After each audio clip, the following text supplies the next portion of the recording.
Shall we clap on 20? Sure.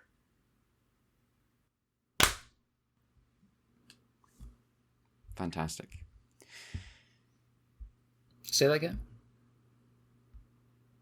What? Shut the fuck up. I haven't seen that movie. Me neither. I guess no one has. Okay. I have seen that movie. I forgot about that until I Googled. Because I think a Twitch channel was streaming it, and someone tweeted out, "Hey, someone's streaming the new Fantastic Four on their Twitch channel." So I watched it. That wasn't movie. I don't think that was from the Fantastic Four, though. I think that was from the Multiverse of Madness or whatever, right? Oh, hang on. Is it not from Funtastic? No, it's from Funtastic. Yeah, it's like what the movie ends on. It ends on that? Oh, that's crazy. Yeah, it's the worst. What I will always think of when I think of that movie, well, there's two. One, there's a shockingly good scene where, like, weird body horror Doctor Doom is, like, walking down a hallway and just pointing to people and their heads are exploding. And I went, oh, that's the movie the Chronicle guy wanted to make. That, like, pierces through the rest of the movie. That makes a lot more sense. This doesn't usually happen to me. I'm not normally oh my god, that came out in what year? Fantastic is 10 years old. Yeah, it is. That's fucked up. The other thing that, when I think about I still feel my jaw going to the floor, is where they're showing all of the Fantastic Four as kids, and then we get to the Thing's older brother bullying him in the trailer park that they live in, and right before he beats him up, he goes, "It's clobbering time." And that's the origin of his iconic phrase he uses for beatdowns, is that his older brother used to beat the shit out of him in their trailer park. And I'm like, why would you do that? That's terrible. It's really bad. I think people need to stop writing origin stories. Oh my god. Okay. I am going to go. Staying in the podcast. This might be staying in the podcast. Hello, you're listening to Ultra Q, episode 125. My name is Red. I'm joined by Mel. Medical miracles are okay, but if you have a gun that just heals your injuries for you, that's bad and taking the easy way out, and injuries build character. Yeah. That sounds about right to me. I think it's a solid basis for a way of life. Also joined by Brad. Bolton posting Reddit threads asking what Three Houses route is the best, thinking it's political praxis. Oh my god. No. Oh my god. Bolton is responsible for the endless Three Houses discourse. Another 10 years. Bolton putting on like a Frostmother profile pic to say that the one guy murders women. Yeah. Not just kills. Murders. All-time post. I think I did get like blown back when I realized later down the road, like, wait a minute, that's a Gundam X profile pic. Oh my gosh. Well, would the Boltons also start flame wars about Rei versus Asuka? Probably. Yeah.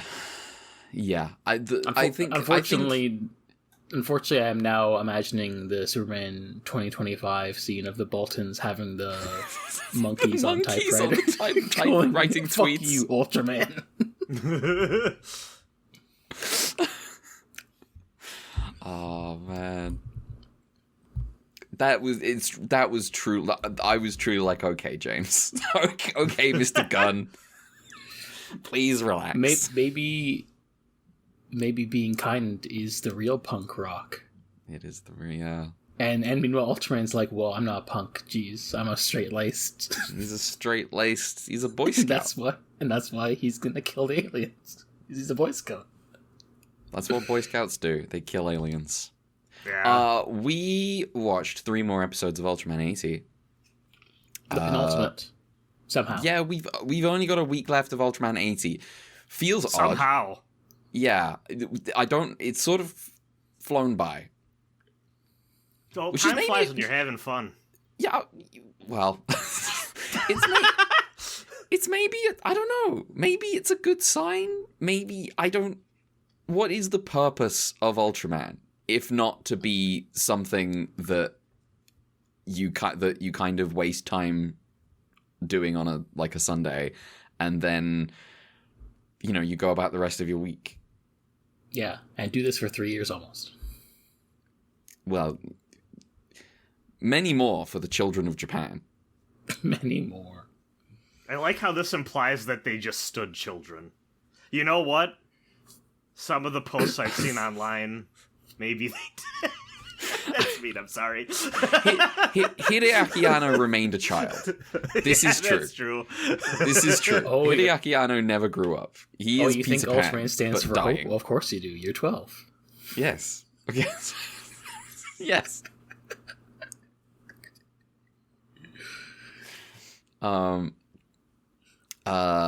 Yeah, so I guess we've got, stuff for next week. We're gonna have like we're gonna do our usual stuff. We're gonna have the kaiju Sorter. Not a tier list, sorter. There we go. A tier list would be so bad. We'd be here forever. We would be here forever. We would be here forever. Catherine and I did, instead of a ranking, we tried to do a tier list every single Gamera pod, and eventually at some point it just kind of became harder to keep track of doing it because we do it fresh on the fly. I see. Instead of actually keeping track, but I might spring a segment on us all next week. Nice. Okay. Yeah. Usually I'm the one who does that, so I'll be like, hey, here's a segment. Get sprung. That means something else. Episode 45 of Ultraman 80. It's called Alien Bolton's Endless Challenger Spirit. Is that what it's called? Book. Alien Bolton's Endless Challenging Spirit. Oh, well, I think that's basically the same. Yeah, Challenger just makes me think of the space shuttle. I was going to say Bolton made the Challenger disaster happen. Yeah. This episode is featuring Alien Bolton. Again, it's been 2 weeks. Yeah, he was like, I fucked up last time. I would like to briefly discuss. So in Ultraman, 1986. There is. Were you just looking at when the Challenger disaster was? Yes. Yeah, I didn't know. I was like, this is sometime in the 80s.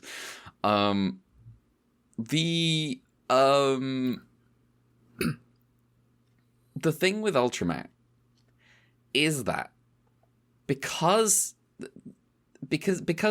Bolton is a species, but when an alien Bolton shows up, it refers to I'm the alien Bolton. Oh, so like Mario. Yeah, I was about to say it's Toad. This is Toad. This is Toad. But it's like I feel like the attitude of Ultraman, and therefore us, is that it is somehow the same Bolton every time. In some way. Despite the fact they are all killed. Despite the fact that they are all killed. At this point, it does feel like the show kind of implicitly believes this. Yeah.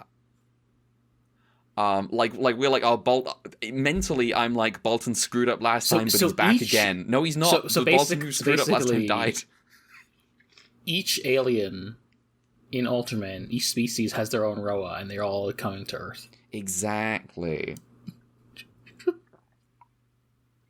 They're all doing the they're all operating on demon rules or devil rules from Chainsaw Man. You can kill the devil and then it'll come back. It'll go back to hell and then it'll come back.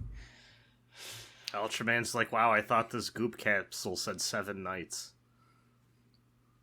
I guess, Chainsaw Man is a good comparison, because the way Ultraman works is like, oh yeah, this is the chainsaw alien, or the I guess this week the baseball glove alien. Yeah. But we'll get to that. So, in episode 45, a kid wearing a MAGA hat for some reason called Masaya is developing hateful habits under the watchful tutelage of alien Bolton. Well, he's got the hat, that's why. Yeah, Bolton wants nothing more than to make the children of Earth fight each other, which will create a slippery slope to nuclear war. He throws. That's not a joke. That's just. I'm summarizing the plot of the episode. He throws a frisbee in front of Masaya's camera when he takes a photo, and as he realizes it looks like a UFO in the developed picture, he decides to lie to his friends that he totally saw a UFO. This lie gets out of hand, however, and he starts faking pictures of himself. He starts faking pictures himself with the help of alien Bolton disguised as his mother. When his friends still don't fully believe him, Takeshi comes by to tell the children that UFOs are like God. You can't prove they don't exist, and they certainly exist in some way to the people who believe in them. Equally, you can't prove they're real either. And Masaya says, no way, I'll prove they're real, by lying. He is visited in his sleep by Bolton telling him a place and time, and telling him to bring his friends. He thinks he's going to see like a real UFO this time, and I guess he does. Bolton is there. He thanks the children for allowing him into the world. Bolton comes up on like a fucking Smash Bros. Platform or something. Yes, he thanks the children for allowing him into the world, like he's the devil or something, and then he kidnaps them in a burlap sack as hostages to protect himself from Takeshi. Bolton grows to enormous size, and so does the bag, with some implications, and Takeshi transforms into Ultraman 80. Ultraman manages to defeat Bolton without injuring the children by using the technique taught to him by the first Ultraman, vertical bisection beam. The children saved, they promise not to fight among themselves again because that's letting the aliens win. The end. Do you think... No, wait, hold on. Let me restart that sentence. Okay. Remember at the end of Leo where Toru threw the marble and then it ended up in Leo's hand at the same size as like Leo's hand? Yes. I do remember this. This is the Bolton transforming and the bag is just like clearly full of giant children. It is so funny. This is twice in a row now that this show has done Bolton. But they're clearly doing a Mephiles episode. I think this is beneath Mephiles. This is... Yeah, but they are like doing the like, oh, he needs the invitation, like Mephistopheles. He's like the devil. He's like, rules. The children are allowing me into the world, and he's trying to manipulate the children to fight each other. Now, I'm not saying that it's up to scratch for Mephiles' usual shtick, but I feel like they've kind of mixed up what Bolton's thing is with what Mephiles' thing is. Yeah, I guess I wasn't thinking about it in that terms because I was getting more of a Robbie Rotten vibe, to be completely honest with you. But I mean, that's also true. The writers of the show think that petty arguments can bring enough hate into the world that can manifest into the ultimate manifestation of destruction and evil, which is to say, a victim of genocide. Yes. The plot of this episode being, children, if you argue with each other, we're all gonna get nuked to hell, is really funny. Alien Bolton again braids in the question: is this shirt white and gold or blue and black? Oh yeah, God. Riddle me this, Ultraman. Would a dog wear pants like this or like this? I'm also I got another one. The way Bolton acts in this episode compared to like his previous incarnations does just remind me of the tweet that's like CIA in the 60s. Fidel Castro won't Fidel Castro will have to be watch out for my poison pen, as says CIA now, and some guy at the computer going, well, what have Palestinians done for black people anyway? Right. Yeah, Bolton is just not. He's not. He doesn't have it anymore.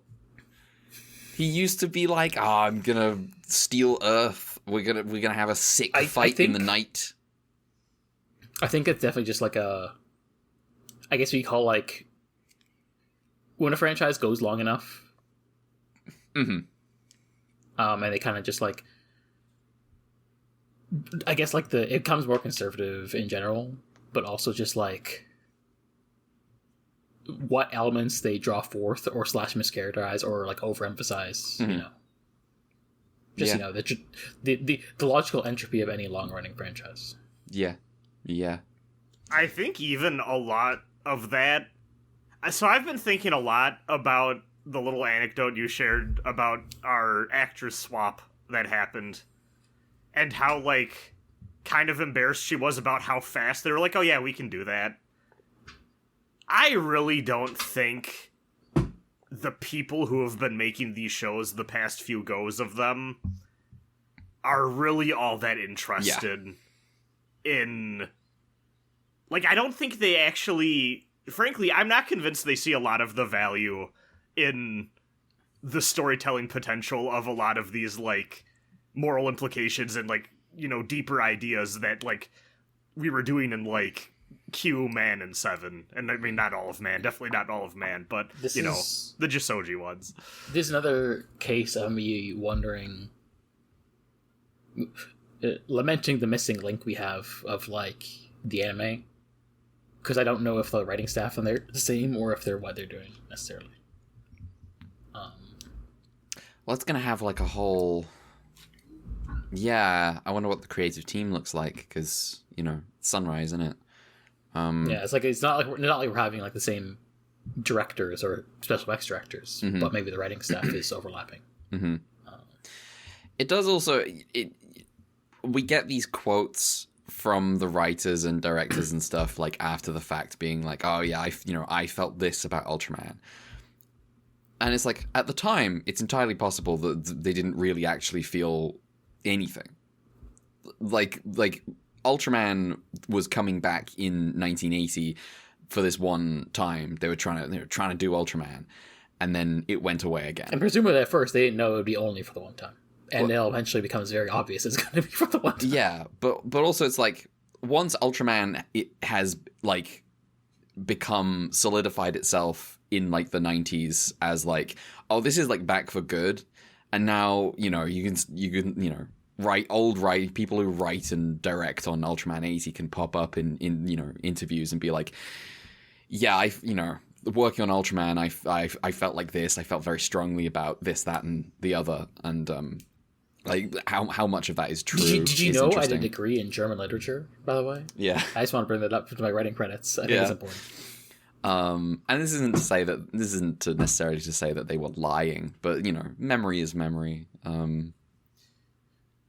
Well, I kind of just feel like the attitude, I feel like we've been seeing more and more as the series has gone on and, like, new blood has taken the reins. And, I mean, part of this is definitely, obviously, like, well, they like, needled down to, like, a more specific demographic. But they... Between, like, actors leaving and the reasons they have wanted to leave and, like, kind of, like, the writers' opinions and like stuff that they've shared, like you said, it kind of feels like everyone involved there's this weird like sort of attitude or agreement that like, well, this is kind of a disposable show, like a little bit. Like you sometimes get like the kaiju designers, I feel like, really putting in the work of like, oh, I really want to impart this specific feeling or like mood or general thing, but like, how many times have we heard like, oh, an actor wanted to leave because they wanted to do something like a different show, or like, you know, just like that sort of, like, I mean, even the superstition about like, oh, if you stick on this show, it's gonna ruin the rest of your career, like, and believing that enough to be like, well, I'm comfortable leaving then. Like, I feel like there's an air of like, I don't know if I want to say dismissiveness, but like, I don't really know that there's a lot of interest in making this anything beyond, well, we're putting on a show for the kids every week. It's a revival of a kids' TV show. It's like, okay, so in Britain we have a show called Raven, or we did, which was a game show for children. Children went on the game show, and it was role play heavy. There was a Scottish guy who was Raven, and he was enlisting warriors. He referred to the kids as warriors, and they all had names that were anagrams of their real names, and he was training them up. Is this fucking Child Armored Core? What the fuck is going on? He was training them up to enlist them. If you won Raven, the prize you got was you were enlisted into his army that was going to fight Navar, who was his rival. Navar being Raven spelt backwards. And this show was really cool, but everyone loved it. Raven was fucking sick. There was one season where it went kind of racist. They did, we're doing Raven in India, and I was like, okay. But it was really good, and they did a revival of it recently, and I was like, oh, cool. I didn't watch it. Yeah. I didn't watch the revival of Raven. That's a kids' game show. I don't care that much. Now, Raven was not on the level of cultural impact as Ultraman, to be fair. But, I also didn't watch the revived... okay, this is a direct comparison. I didn't watch the revival of Thunderbirds, which they did like a CG version of Thunderbirds recently, like a few years ago. What's the point? Well, one, what's the point? Two, they did have a thing. They did occasionally do shots with models, but I don't know I didn't watch the show. But I can't believe they Gundam Hathaway and and I was just like, even if it was models, I might watch it out of curiosity. But like, I don't think I'd have watched it to be like, oh yeah, I'm gonna watch Thunderbirds. Wasn't there a CG Captain Scarlet? There was Jerry Anderson was actually, he actually was the lead on it, and he referred to it as, because the puppet stuff is super marionation. The CG Captain Scarlet he referred to as hyper marionation. A jerk off motion. This is fucking great.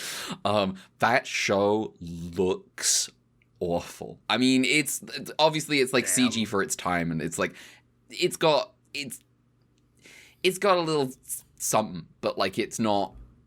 It's 2000s. It's kind of cheap. Yeah. I did like it. I did watch that. I was young enough. I was watching that. Anyway. Yeah. So yeah, I like when there's like revival Ultraman, and I'm like, if I was an adult in Japan being like, oh, I watched Ultraman when I was a kid, I don't think I'd turn on Ultraman 80. I don't like. I'm still like, and so like, for an actor, this is firmly in like, this is kids TV. I'm gonna move on and go do something else eventually. I'm gonna go to something more mature, more adult. Yeah, like I'm Super Sentai. Like it's like Super Sentai, but like it's not even like. It'll also be like a degree of even if you're an actor who has a lot of respect for these shows, you don't get the prestige. It's not. It's not even the prestige. It's like challenge. The paycheck. Right? You're not really. That too. You're an actor. You're not flexing. You're an actor. You have a craft, right? Yeah. And, you know, maybe you are flexing beyond what the script is asking of you, but, you know, there's only so much space. Anyway, this episode of Ultraman. Yeah. I like this was the oh, they've really ran out of gas, huh? Feeling for me. you say that, but Bolton yelling, "Yes, kids, do one evil deed a day," is so good.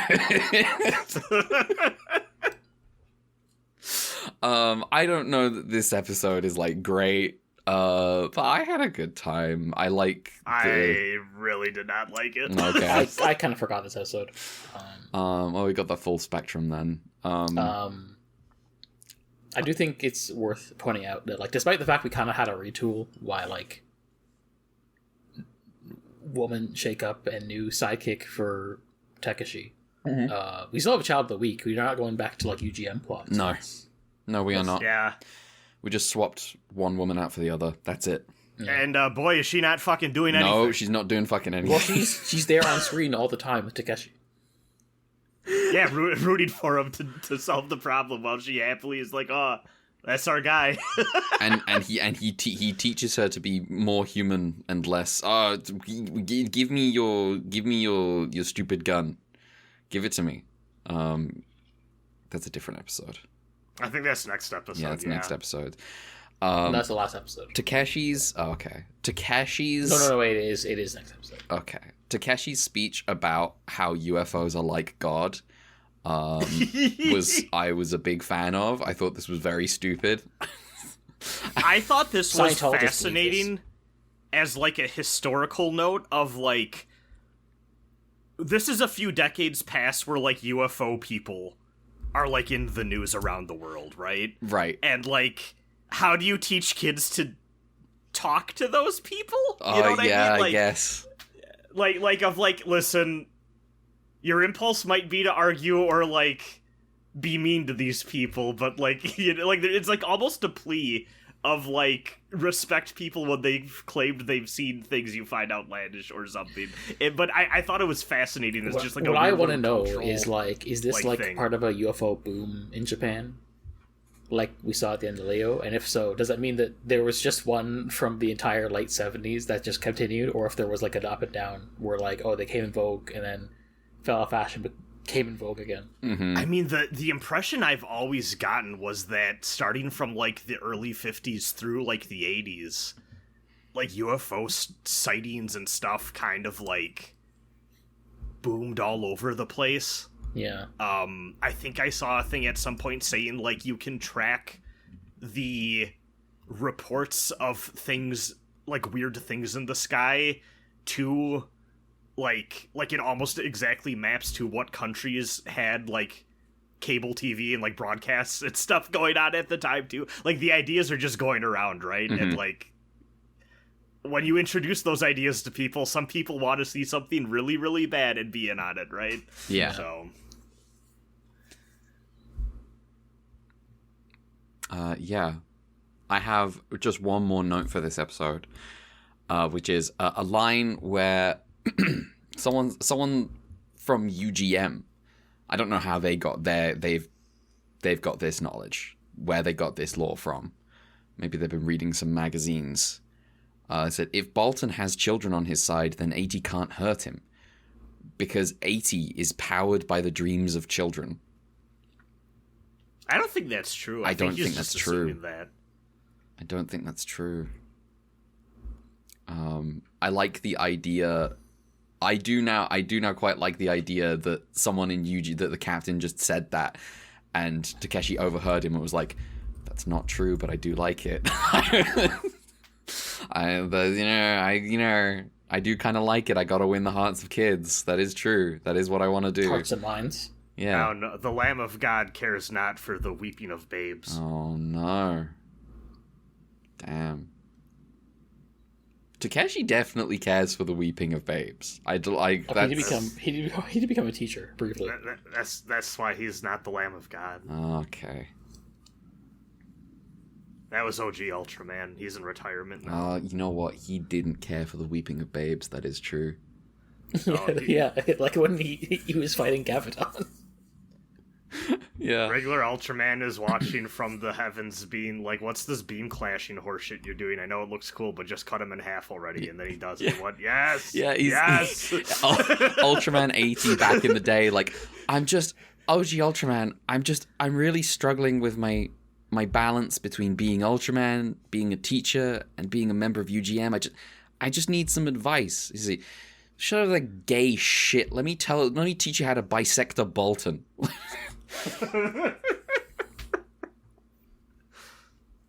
Talk about your feelings. Get the fuck out of here.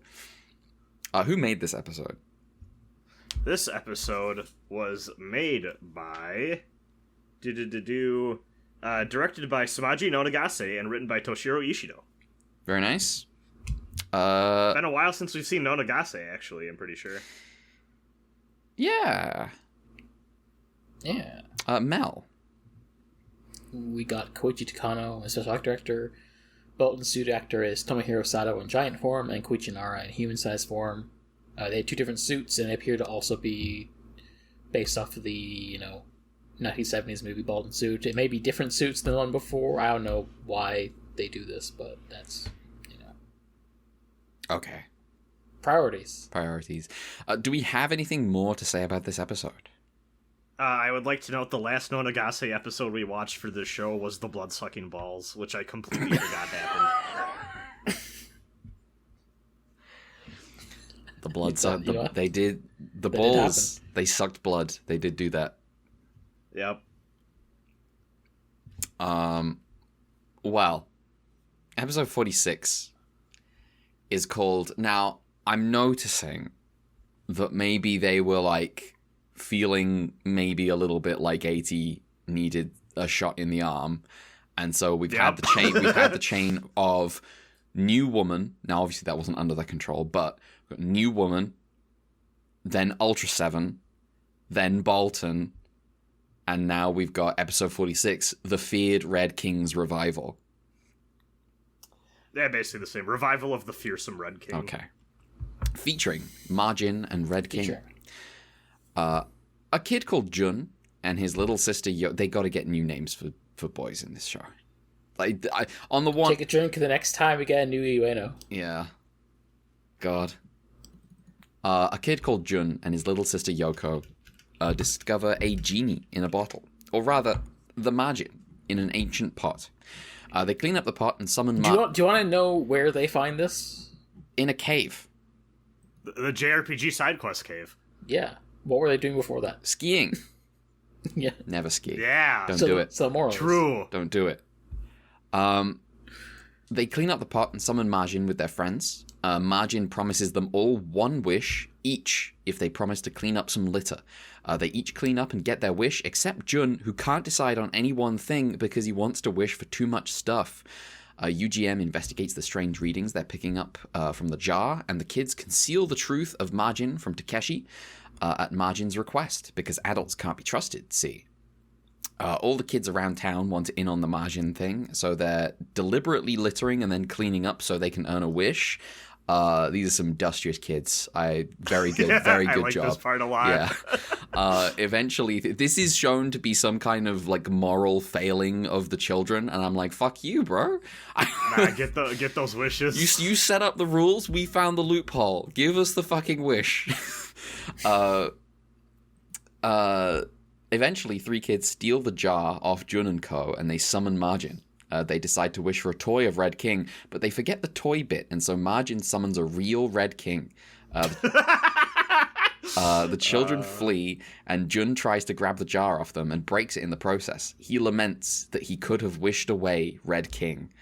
Takeshi turns into Ultraman and fights Red King. He's about to lose, and Yullian considers using her magic heal beam on him, but he already discouraged her from using it earlier because it's not in the spirit of living as a human. Ultraman gets up and defeats Red King with the power of determination. Later, Takeshi tells Jun that you have to earn the things you wish for honestly. Yullian hands over her heal beam gun, saying it's as much of a shortcut as a wish from a genie. In some kind of weird miracle, snow falls from the sky. The end. Never ski. That was my top note. Doctors would never use the heal gun if they had it. What was that? Sorry. the doctors would never use the heal gun if they had it. No, that would be cheating to use the heal gun. Yeah? No one in human Yeah. society would be very eager to have this device that exists. Instead, you have to talk about, Earth already has all this good medicine. It's we should appreciate. inhuman to use the technology to to try to improve the medical science. Imagining like the Renaissance version of this is like, we can't use a heal gun. Humans have such good, they have their own medicine. Exactly. And it's like some guy doing like leeches because like they balancing the humors. This episode feels like if you asked if you fed ChatGPT some of the big ideas that Ultraman deals with, and then it just spat this out, because it's like we're at a point where it's like, no, you need to like fight for it. You can't take shortcuts, like healing injuries. Calvin's dad voice builds character. Like it's wild, but also it's wild having this in the show where hold on. I'm holding on. Let me see. When I believe we've had over 20 medical miracles. Over 20, yeah. He does just be healing people. He does. Worth noting is like Ultraman as a franchise, not just 80, but like it is just like, what do you mean? We mentioned it briefly. I do just love all the kids being like, "Oh, we get a wish if we clean up litter," and immediately throwing litter on the ground and being like, "Okay, pick it up." I think all the Majin stuff is great. Mm-hmm. When it's Red King, I'm kind of like, okay, must we lean back on that? But also too, like, it makes sense that like, if they're asking for a toy, it would be one we've seen before, so, like, I do kind of give them that. Like, all of the stuff with the heal beam, I'm like, what the fuck are we trying to do? Yes. Yeah, I'm just like, that's a crazy thing to put in your episode. We do, in the process of the Red King, we get some Wu and Ella King flashbacks. Ella King, I feel we've got enough flashbacks of Ella King. I don't actually find... Ella King's a weird one to have had such a huge impact, because I'm like, I don't think... Ella King just rolls right off my brain. But I do think it is like one of the more like Ultraman-coded kaiju from 7. So that's why it's one of the ones. Yeah. It's the most mascotty. Also, he did use a gun that one time. He did, but the franchise remembering Wu. Remember Wu, and I'm like, yeah, I remember Wu. Remember Wu? I saw to be honest, I saw the white bunny in the ski hill, and I was like, I'm surprised this isn't a Wu episode. Oh, there you go. Yeah, that makes sense. There you go. Boo in the flashback. Yeah, I like this one more than the first. I think I ended up feeling a little more down on it. Talking through it, I might like it more. Like, I really think I'm always a sucker for a good genie wish thing. Mm-hmm. Again, kind of rubbing up against my proclivities regarding Faust stuff. But I love the kids gaming the system. I also love just the kid being like, well, I only get one wish. Shit, what do I wish for? Because me, as an indecisive child, would have done the exact same thing, where I'm like, I can't waste this. Oh, no. It's gotta be really good. Yeah. Yeah. I don't actually have loads to say about this episode. No, it's pretty... Imagine is fun, but yeah, it is like Brad said, it is both like rolling my eyes when they shoehorn Red King in the episode, while also being like, well, yes, it is fun. They're like, oh yeah, I want a toy of this famous kaiju, and then it brings the actual kaiju. It is, again, just also, in the context of this universe, it's like being like, oh, I want the Hurricane Katrina Lego set. It's just kind of weird how much they alternate between, like, marketable, like, you wishing to the creature genie. all the kids love. You wishing to the genie, can I have 9/11? Yeah, honestly. It's such a funny mix that they Like we get this too with like I know we've got like Ultraman costumes and masks before for like the kids to wear. Like it's so funny how like they integrate the like merchandising with the fictional universe. Wait, I've just realized we're getting post 9/11 kaiju at some point. Yeah. I mean, technically speaking, we've gotten that already because we've watched. Well, yes.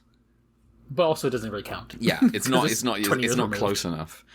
I need to see what Ultraman does the year after 9/11. Let me check the spreadsheet. Because I want to see what is the Ultraman around then. Yeah.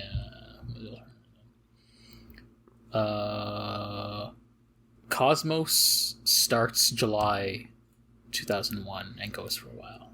Okay. So 9/11 happens during the middle of Cosmos. Okay. What's the one after Cosmos? There's April 2004 is Ultra Q Dark Fantasy, and then later that year we get Ultraman Nexus. Okay, I'm banking on Ultraman Nexus to be our ridiculous 9/11 Ultraman. It's a shame we won't get like the Marvel comic very special episode where all the kaiju help rebuild after 9/11, and then it cuts to like Alien Mephiles crying because he's like, "This is too much even for me." I may be an alien, but before that, I'm an American. Superman voice. Oh yes, it will. I'm pretty sure that that's not what he says in the James Gunn movie, but he may as well say it. Wow. No, you see the white guy the alien who looks like a white guy is an illegal immigrant, and it's about alien immigration. Oh. Who made this episode? This episode was made by Shoei Tojo and then written by Yasushi Hirano. Nice. Mel? Such actor is Kazuo Osugawa. Majin is played by Akio Yokoyama. Ranking suit actor is Tomohiro Sato. There's a new suit, obviously, created by Studio Monster, and it seems to have characteristics of both types of Red King from the original series. Cool. Including some of the blueness, but not as blue. But yeah, see, now I understand both of your ideological position that the Ultraman defaults a little too often to simply going, "Hey kids, look, here's a classic kaiju." However, what if it was Red King though? Have you considered if they made it Ella King, you'd also be rolling your eyes. Yeah, if it was Ella King, I'd be like, "Get this fucker out of here." But it's Red King, and so I'm like, "Now hang on a second, let's be fair." Every time I see Red King, I'm like, "That's Corncob Godzilla," and that's pro wrestler Godzilla. That too. I like Red King. See, I my thing also too. I wouldn't actually mind if they brought them back, if they I think part of the reason I'm like kind of when they bring them back is like it does honestly feel like they could be any other kaiju, and they don't really lean in or expand on the ideas from the original episodes they're coming in from. Right? Now, I will say my reaction once Red King was in this episode was he isn't doing enough pro wrestling stuff. He's not being his braggadocious self. Like if every time Bolton was coming back and he's like, "Every time you kill one more of me, you're making the problem of my people worse," actually. The gene pool is so small right now. There's listen, man, there's 24 of us, okay? I married my brother. It's fucked up back home. We gotta do something. Damn. Well. Are we ready to, pass the ball? Yes, we are. Episode 47. Now, I don't know what's going on in baseball right now, but this feels like the right vibe. Just based on what I'm hearing from Blue Sky at the minute. I was in downtown Toronto yesterday, but specifically not for that reason. I see. A kid called Tadashi. Oh, this is called The Evil Glove, Be Careful What You Throw Out. Featuring... Oh, that was called Glover on the N64. Featuring Glovusk. A kid called Tadashi sucks at baseball. He specifically sucks at catching, and he's like, it's the glove what sucks, not I, and throws it away. His mum then tells him that he's being stupid, and he should go fetch his glove before returning home. But unfortunately, the glove has turned evil and purple from being out in the sun too long. UGM are on the scene, but they can't catch the evil purple glove. Tadashi's parents do not believe Tadashi when he says the glove is evil and purple now. UGM... And also specifically being hunted down by UGM. And yes. It's evil and purple. Yeah. UGM... Despite the fact that this... Mm-hmm. Despite the fact that it's true. Yeah, this is true. UGM figure out that the UV rays have infected the glove with evil and purple, and it may be vulnerable at night or in the shade. They stay out all night on patrol and find nothing. The next morning, Tadashi and his parents come across the glove in the shade of a tree, but it seems neither evil nor purple. They take it out into the sun, and surprise, it's purple and evil. Takeshi and Yullian arrive, and Yullian zaps the glove with an infrared beam from her finger. This seems to work. No one comments on the fact that she did this. The second time she does it, though, the glove gets overstimulated and grows to enormous size. This is the kaiju, Glovusk. The sun goes down and Glovusk retreats. Yullian can track it down and takes Takeshi to it. They just have to defeat Glovusk before sunrise. Takeshi turns into 80 and fights Glovusk. He does a full-on screw attack, and also there's a moment where he passes through Glovusk like it's a ghost, doesn't come up again. Fuck off, Brad. Is something happening? Look at Brad. Hey, don't worry about it. Don't worry about it. Did I miss something? I think I must have missed something. Yeah, you'll notice at some point. It's fine. Okay. Where am I? Yes. There's a moment where he passes through Glovusk like it's a ghost. 80's in trouble, but Yullian hits Glovusk with another infrared beam. Glovusk is defeated and turns back into a regular glove. The glove is returned to Tadashi, and he still kind of sucks at baseball, but now he admits it's him and not the glove. The end. Another fantastic day at Glove World. Another fantastic day at Glove World.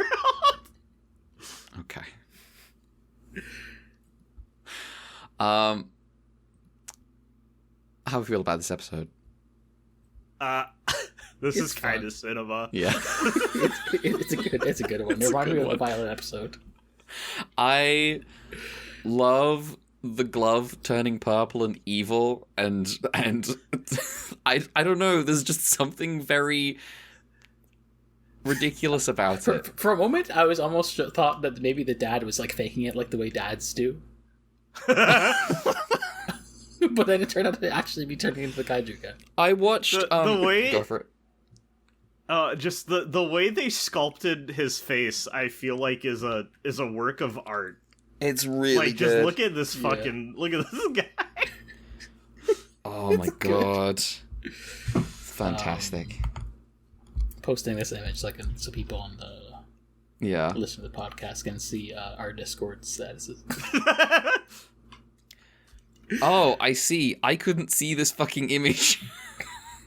Yeah, I changed my for people who aren't in this Discord call, you know, the majority of people hearing my words right now, I changed my Discord profile picture to Glovey from Glove World. There we go. I think you did that once before we started the podcast, I just randomly said another fantastic day at Glove World, and then you changed it and just kept it for like a few minutes. Yeah. Wow. But now it's canon. Now it is. I hope nobody I'm like friends with in real life notices in the next like hour or so this change. I do like how the mom, like he's telling his mom, yeah, I threw out that. She's like, you throw out your glove that you've had like since middle school all these years, your most treasured possession, and he's like, oh well, the glove sucks because it makes me bad at baseball. And then she's like, no, you're just bad at baseball. Go get it back. Yeah, she does say skill issue. It's pretty fucking funny. It's great, Parrot. It's fantastic. Sometimes you just have to puncture the delusion that your child has invented. No. Tadashi. Let's be honest with each other here. The glove doesn't suck at baseball, does it? The glove's just a fucking glove. Go get your fucking glove. I just love the stupid when they're like when Yullian is like, I think this might be UV rays, and I'm like, how? What do you mean? Is this the one where she brings up like, oh yeah, I read that in a child's book once when she accidentally says too much about the aliens? Yes. If you rub sunscreen in the glove, it'll be okay. Yeah. Also, I like how she's like, oh well, infrared cancels out ultraviolet, right? As if that's how that works. Yeah, like it's acid and alkaline. I'm Non-Chan's kind of involved in this episode. Yeah. Non-Chan's actually like doing like, I mean, do you think she asked like, hey, can I do something? As you got rid of the other woman and I'm still here, can I do some of the jobs? It is funny. It is funny they like kept the same actress for the second Fiddle Woman through the entire show after basically replacing the main heroine twice. Yes. Yeah. I just think it's because like if I was her, I think I'd be kind of annoyed because it's like they were nice enough to like keep you on the show even after the format shift by like essentially recreating like a whole new character for you or whatever. And then, like, she barely shows up. Yeah, it's kind of bizarre. Yeah, but I feel like because it was TBS that wanted her around. I'm wondering what like their motive was. Like, if it was she was a rising star or she was an idol career or something. I mean, it could have even just them being nice. Like, hey, we hired you to be on for a full show, and then we, you know what I mean? Like, and then suddenly they changed what they want to do with it. It makes sense just to be like, oh, well, we'll keep you around because, you know, that's what you signed on for, right? But yeah, it's, we get a plot about the ozone layer. Yeah, that's like less topical now. Obviously, climate change is fucked up for other reasons, but like very topical for the time. Mm-hmm. The ozone layer was just coming into fashion. Not to be confused with the character earlier in the show that was dropped named Fashion. That's true. I really don't. Okay, we're gonna move on. Have any of y'all noticed that like the light effects and electrical beam and like shock effects in this episode are going crazy hard? They are. Yeah, because they do the thing where the dad is holding his glove hand while like they do the flashing of the sun to be like, oh, the rays, the UV rays. Yeah, like I got, and apologies for the flashing white, but like I'm looking at these GIFs right now, and I'm like, god damn, like yeah, this shit rules. That's not a GIF, unfortunately. That's a still image. Oh, that is just a funny still image. Unfortunately, it's just that's just a creepy, menacing guy. Oh, damn! This is not working. Oh, look at that! Working. Just look at that Discord. Not flashing evil purple glove. Yeah. Yeah. Purple truly is the Tragic. color of evil. It's kind of a vibe though, because of yeah. Anyways, they're at the data section of this Wikipedia page. I see. You have to go from small to giant in the tabs, though. Okay.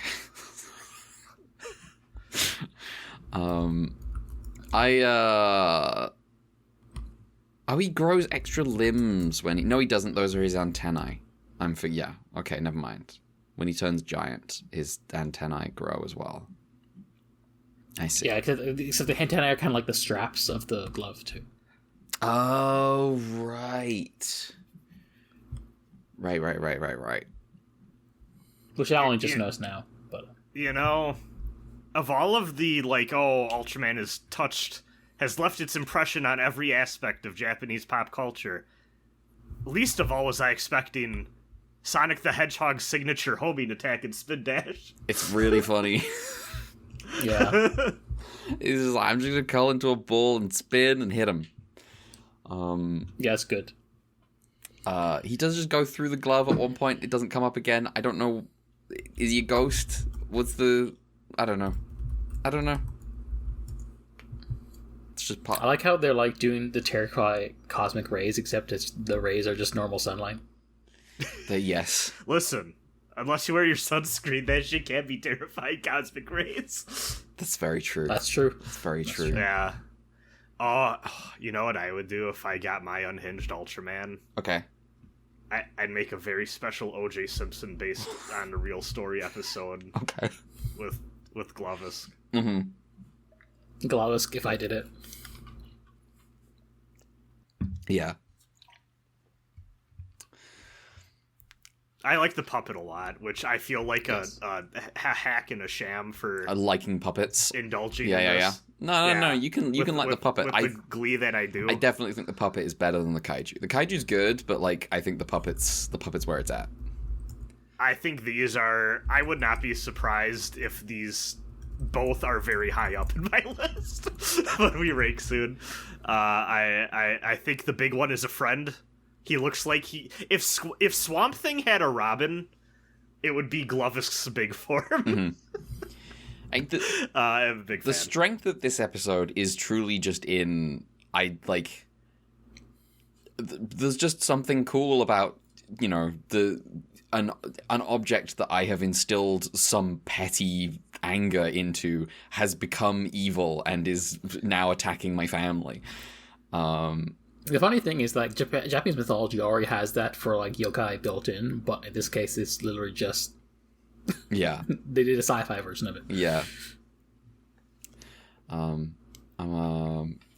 like this episode a lot. I also like the final confrontation being, like, we got to track down this glove in the middle of the night, and then we have this, like, this big showdown, and it's good. Yeah. Who made this episode? This episode was made by Shoei Tojo and then written by Toshiro Ishido. Cool. Mel. Kazuo Sugawa is a special effects director. Glovisk suit actor is Tomohiro Sato. Worth noting that the model of 80 current to ball was made out of foam, and they actually managed to keep it and preserve it for a long time, to the extent that it was publicly displayed at a 2020 exhibition. Wow. Oh, wow. Where its public showing... Well, first of all, I'm going to show it.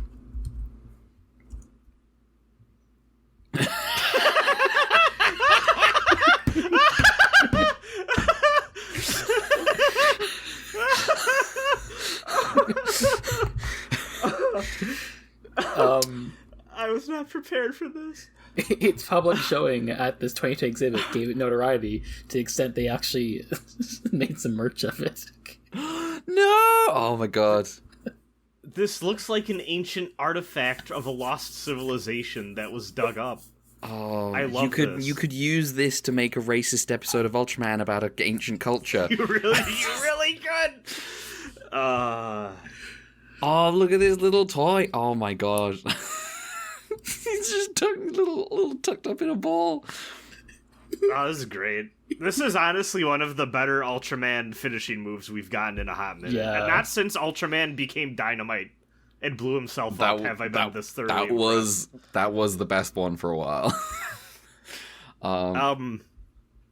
I do have to say, when I was reading up who made this episode, I took a glance at the title for next week's first episode. Can we get a teaser? What's the title for next week's episode? I did watch the next time on. I did watch the next time on. I was about to say it would have been the episode preview anyway, so I don't mind spoiling. It's at least according to the book, the speedrunner from Death Mountain. What's he speedrunning? Oh, he's from Death Mountain. Yeah, but what's he playing? I'm assuming Ocarina of Time. Okay. Wow. There's something I watched. I'll be talking about it after we're done talking about Ultraman. I did watch The Evil Dead at some point this week. This glove shenanigans attacking his dad. I was just like, yeah. I liked that movie. I do like this ridiculous vibe.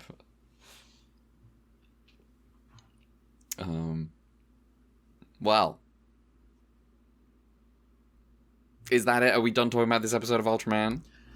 I think so. I can't shake the feeling I like this episode way more than it deserves, but that's it's fine. Good. I mean, sometimes it just has an energy that's good. It does just have an energy. It's just kind of, it's propulsive. It's good. I like it. Wow. Mel, have you got color timers for us? Yeah, episode 45, 1 minute 53 seconds. Episode 46, 2 minutes 25 seconds. Episode 47, 2 minutes 53 seconds. Also, medical miracle denied ideologically. Yes. So surely we'll never get them again in the future. No, never again. That's it. Because you can stop. You can count now. Yeah. Wow. Do you think it's because the woman suggested the miracle? Yeah.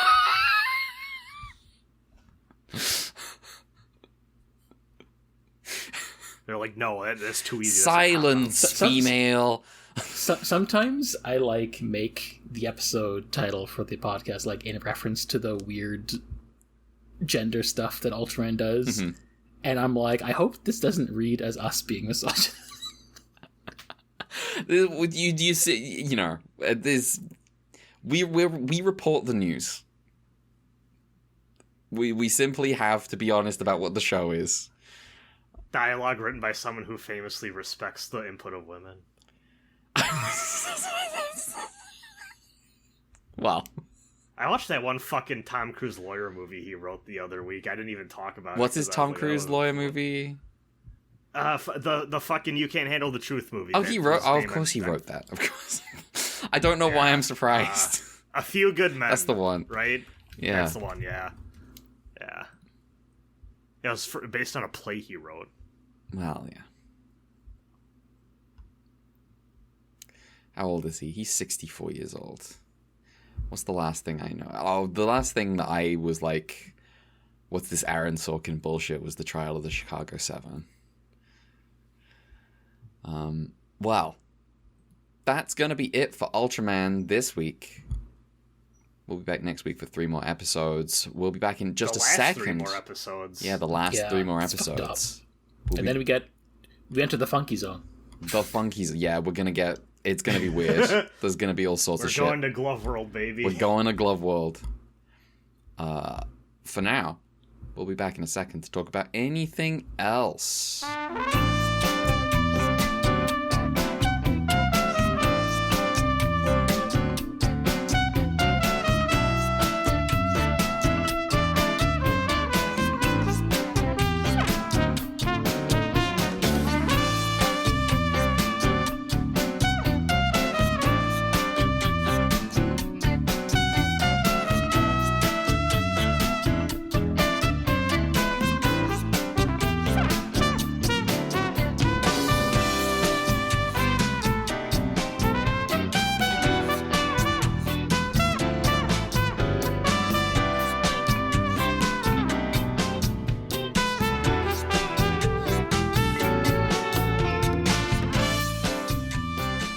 Hello, welcome back.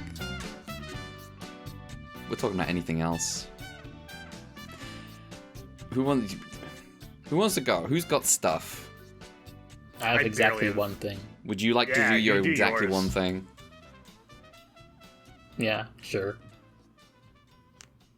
What is your one thing? So I was a crazy person. I finished Tsukihime. Nice. Yippee! How'd you like it? It was good. I think it was all the whole pretty good work.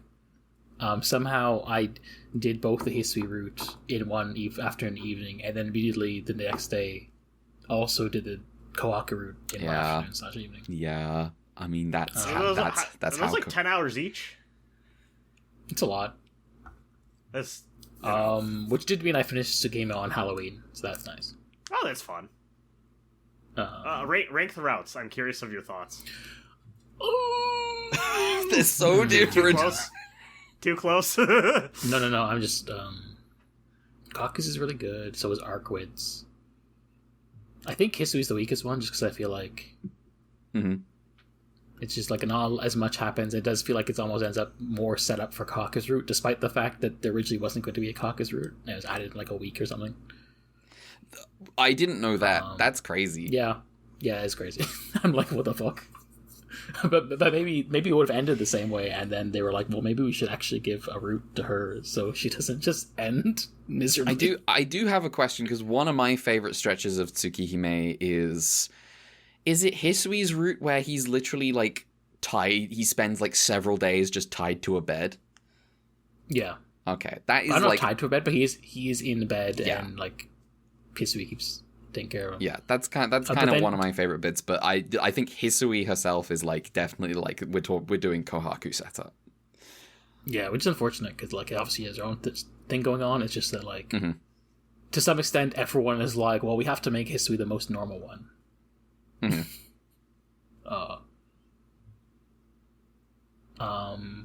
But you're yeah, saying Akiha isn't cool. normal?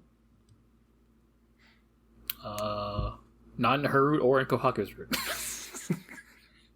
I did attempt to pick this back up to join you on this journey, and I think I'm gonna have to wait for a time where I'm more in the mood.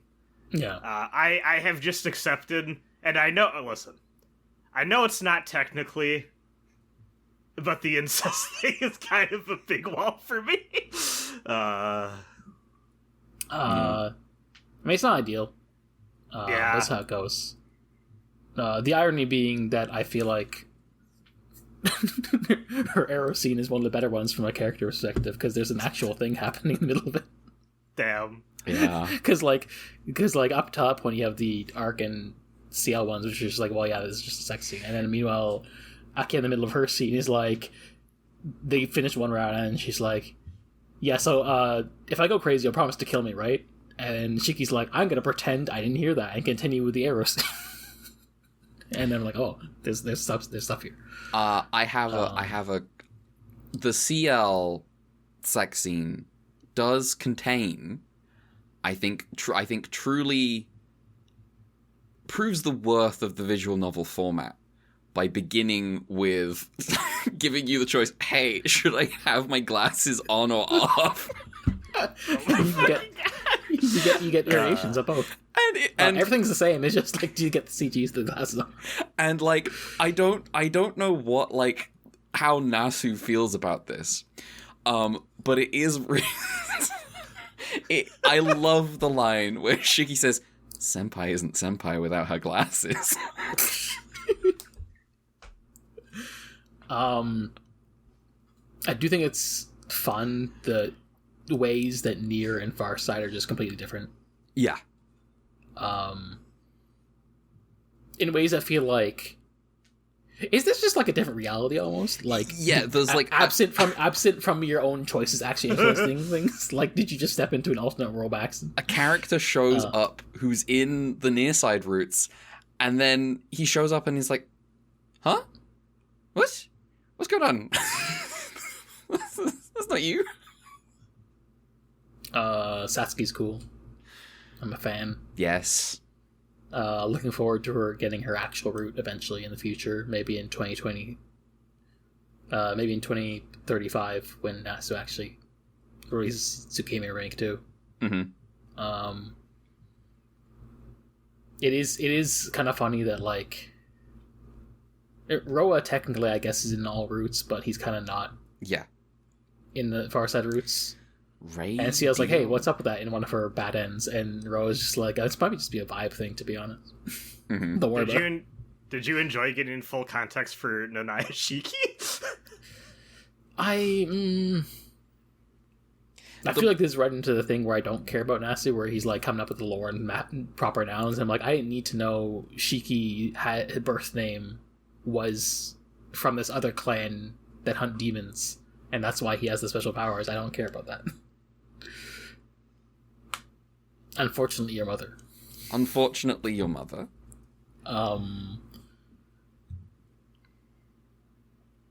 It's crazy that Arc is just not in the Far Side at all. No. I'm just like, she's the poster girl. What the fuck? No. She complains about this in the CL lessons. Yeah. Honestly, I think more games with branching narratives should be as bold. It is pretty bold. I mean, so this is Saber Heaven's feel, right? This is like, yeah, Nasu's about this. The thing is, like, Saber. Well, one, I haven't read Fate's Night yet, but presumably Saber is at least 2/3 of. Yes, like Saber is in a significant amount of Fate, as opposed to Arc, where I didn't know that she was in like the minority of this game. Yeah. Like, she does kind of take over CL's route. Like, she almost overshadows CL in her own route, but then is just not in the Far Side at all. Like, she's, it's crazy. But yeah, it's a good game, I'd say. Obviously, fraud stuff we mentioned before. There is something charming about like this age of visual novel and like the on-scripter look. Does make me want, because I use the mods for Higurashi to make it look more like the console ports, which also has ADV mode. So I'm like, well, it would be nice to reread that with like the original style, which is very clearly based off of Tsukihime. Well, one, made in the same engine as Tsukihime, but also like clearly based off it in terms of visual style. So it'd be nice to revisit Higurashi that way. And also I'm thinking like maybe I'll just read Human Echo with the original graphics. Most people, I think, recommend that. Like I had the PSP port installed, but maybe it's better just to like do the original graphics. A lot of the Ryukishi 07 heads I know do recommend 07th expansion mod for Higurashi, but then they're like, "I'll play OG graphics for Umineko." Yeah. But I do think over time I've come around to like the OG graphics for Higurashi too, which is also why I kind of want to reread. But also, like, rereading means not reading new things, so... Yeah. We'll see when that happens. Also, I also checked out the Tsukihime not the fan disc, like the plus disc or whatever, with a short story, featuring a fake Shiki. That's, it's whatever. It's like 20 minutes. But also, like, there's, like, the fun Cask breaks the fourth wall and talks about the game together, and I'm like, oh yeah, there's another exhibit B of Riki Shevin really likes Tsukihime and inspired his work because of like that's also Higurashi. I see. I can't wait to get all that shit for Muv-Luv because it's got that stuff too. It is very funny looking at that plus disc, which came out like I think like 6 months after the full release of Tsukihime. Like, I think, like, Tsukihime's full release was Winter Comiket 2000, and then the fan disc came out summer 2001. And already they're, like, talking about Melty Blood is a thing that's going to happen, and here's a picture of Shion, etc., etc., and I'm like, damn, Melty Blood came into existence really fast after Tsukihime came out. Yeah, I think it's... fascinating thinking of this as a thing that took off by being sold at like little artists fan convention stuff like that. Like, yeah, I think the timeline was like there was a trial disc in 1999, which I don't know where you might be able to read it, but like there was the Half Moon version in like summer 2000, which is like the near side roots, then the full version in the winter. Then, like, the year after that, you have the fan disc and then Kaigetsu Toya in 2001. And then the year after that, in 2002, they're already, like, Melty Blood's out and it's worked on for, like, a year. I'm like, that's crazy. It really is. And then Face Day Night's 2004. That's, like, ridiculous. Of course, made by French Bread, who were, just also, like, Dojin Circle, like, hey, let's all get together and make cool stuff. Like, before they made Melty as their first kind of, like, big thing, they had already made, like... Groove on Fight or whatever the fuck. No, they made like I think they made Dojin Fighters based off of like Two Heart, the romance visual novel. Yeah, they made, was it Groove On Fight? I've seen it translated as both Glove On Fight and Groove On Fight. Groove On Fight is like a actual, like, it's a Power Instinct game. It's so as an Atlas game. Oh, I see. It's the same franchise as Match Your Melee.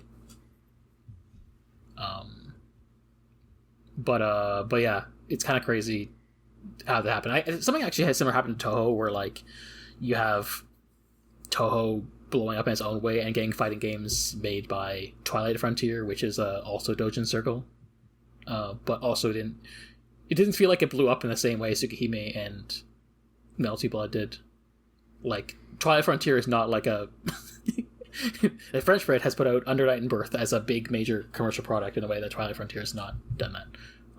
Even though you can still get their games on Steam and stuff. So. It's like Melty was in like arcades and shit too. Yeah. Like it's what a boom. Like, actually. Yeah. And it's also crazy that there's a bit where like Neko Arc and Satsuki talk about her cut route, and they're already saying like, yeah, Natsu's next project is Fate. And it's like, damn, it's like seeing the timeline of things. It's kind of crazy. Especially because like we're not like reading their blogs or website or what. No, maybe that wasn't blogs then, but reading like the Type Mu website where like, yeah, well, we've published this game and now Matthew's on work on his next project, which is called Fate Stay Night, and everyone's like, oh man, I wonder what's gonna happen in Fate Stay Night, and like the world where like, oh, Tsukihime blew up and like now there's a fan base and everyone's like anticipation of what Fate Stay Night is before Fate Stay Night becomes the biggest thing ever. Are you going to watch the dog shit Tsukihime anime? No. You don't need to. I don't need to. It is kind of, I feel like the one thing I feel like you should watch to get the full experience is watch the Nero Chaos fight and see how uncool they can take something from the visual novel and adapting it to screen. It's like kind of fascinating to watch. It's a bad show. But yeah, it is nifty. Do you think you're gonna take the plunge to Fate ever, or are you? I think I will, partly because like there's also like friend of the show Catherine in-law podcast Fate Moon Archive, which I've been listening to as well. So I'm like, well, I may as well. But it's a matter of like, when do I want to do this, and maybe it's sooner rather than later. Just because I'm already feeling the wind, so I may as well. But we'll see. Yeah, Fate's longer, but I also don't know if it's like that much longer. Because like Tsukihime is already pretty long. I think it's significantly longer than Tsukihime. Yeah. Tsukihime is like like it felt. I was like, oh, Tsukihime is quite short when I was like deep into Fate Stay Night. Okay. Like obviously, I think the interesting thing about like think about the structure of Fate versus Tsukihime is like Tsukihime has like two sides, but like multiple routes that are kind of like, I guess, at least at the start, kind of flow into each other. Like you can derail yourself onto a different route potentially, though obviously you might not get the ultimate outcome if you aren't like focusing on one girl. Whereas like my understanding of Fate is like, oh, the three routes are very siloed off from one each other. That is mostly true until one time you accidentally, like, before there's like a moment in one of those routes where you can slip into a future route by accident and it leads you to a bad end, but you are getting like the heavens feel. It's like it says, oh, you're on heaven's feel, and I'm like, what the fuck, something's going wrong. Oh, that's fun. That's fun. Yeah, I did hear that like Fate actually has like a relationship tracker, which is like how their routes are calculated, and I'm like, this feels like it would make more sense to be in Tsukihime with the way I understand it, but also I could just be. Fate really likes having stat screens, is the thing. Yes. No, okay, now, to be clear, it has a relationship tracker somewhere that you don't have a stat screen for, but you do have stat screens for stats that will never come up. Yes. That's fun. All the characters have D&D character sheets. Yes. I mean, I want to say for the servants, it's because they're classes, but also knowing Fate, it also probably applies to fucking Shiro. I mean, I mean, my favorite part of when they did the Honkai Star Rail collab is they added a screen where all of those characters got one of those stat screens. Oh, excellent. It was pretty good. Looking at visual novel database, which of course is the most objective source for the medium. Tsukihime is like 42 hours and Fate Stay Night's like 88 hours. Yeah. So I guess okay, it's like twice as long. Okay, that's probably fair. Anyway, It's a hassle because like, well, when do I want to do Yamineko versus Fate Stay Night? But we'll see. We shall see. I will say, just my current gut feeling. We'll see how things feel with distance and rumination. I feel like as an overall package, I probably like Tsukihime more than Tsubihime. Mm-hmm. But if I'm looking at the first 2/3 of Tsubihime and think of the highs of that game, I think the highs are probably higher for me in that one. Mm-hmm. Just gut feeling. It's just that last third kind of let you down. Yeah, and ironically enough, it's probably because like that last third would probably could fit into Tsukihime a lot easier. And I probably wouldn't bat as much of an eye to it. Though I also think, like, my Tsukihime spoilers, there's a bit of incest in that last third. And I'm like, well, I think I like the version in Tsukihime better. I know I'm picking between two poison fruit, but... but what can I say? Akiha's cool. She drink the whiskey. Why is she an alcoholic? No, I've lost normal Listen, girl. if you lived in that house, that's fair. Normal girl. I love the CG of her just like drinking the whiskey. I'm like, that's crazy. Oh man. I really like her moveset in Type Lumina. She's kind of fun. I didn't play her that much, but she's cool. Mm-hmm. I didn't. I feel like I tried her in like normal Melty Blood, like original actress again. But I feel like I didn't vibe with her. But maybe I should try in Type Lumina. I remember she has the wheels in Type Lumina. I don't think she has in the original one, so that's probably why. In Type Lumina, I'm remembering right. In like early days of that game, her wheels were bullshit, right? Yeah. That sounds about right. Yeah. Okay. Shoutouts to Red Arcwade's giant projectiles of death that killed the frame rate in every port of that game. I loved doing that. Yeah. Second only to the casually tossed child move. Yes, so I was gonna say that move I love because you could chain it into each other, and if you wanted to, waste all of your meter on a heavily scaled super that was extremely not worth it, but it looked really funny, and I would do it all the time, and all of my friends were like, you are wasting all of your resources for no reason. This move, this is. Yeah. You can just feel the moment in that video. It's so good.